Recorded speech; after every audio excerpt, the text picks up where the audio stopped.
کو سامنے رکھتے ہوئے، ذہن میں رکھتے ہوئے جب یہ بات طے پا گئی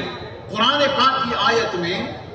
آمنوا کما آمن الناس،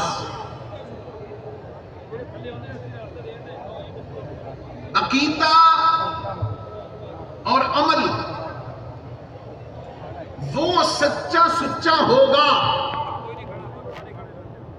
عقیدہ اور عمل وہ سچا سچا ہوگا جس کی کڑیاں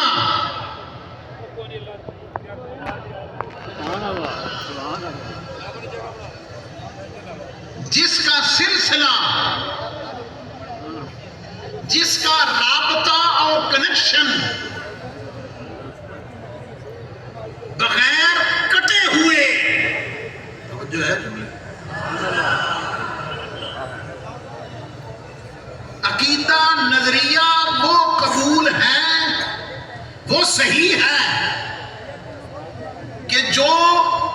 بغیر ڈسکنیکشن کے، بغیر کٹے ہوئے، جو یا تو نبی علیہ السلام کے اصحاب تک پہنچے یا نبی علیہ السلام کی آل تک پہنچے۔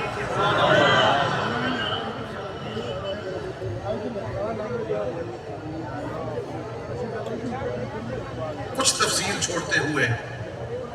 اگلے مرحلے پر میں اور آپ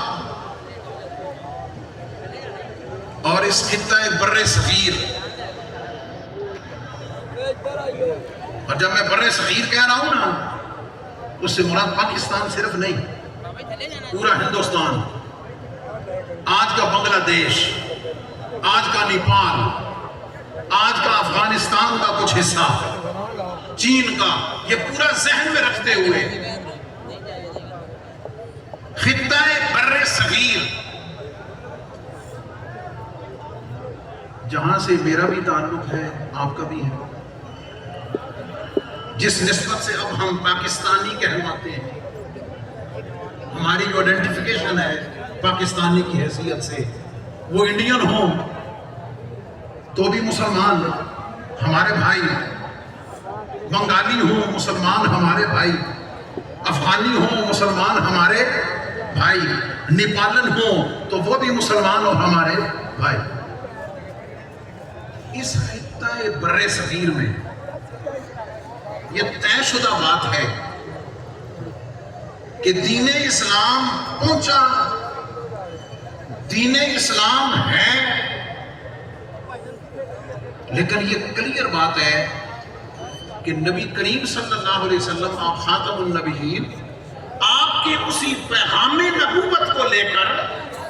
اسی مشن نبوت کو لے کر، اسی کار نبوت کو لے کر اس خطہ بر صغیر میں اسلام کو لانے والے، اسلام کو پہنچانے والے، اسلام کی اولین تبلیغ فرمانے والے کون ہیں؟ بولو جی دادا صاحب دے منن والے نوں اتنا بھی نہیں پتا کہ کون نے، کوئی اور نہیں،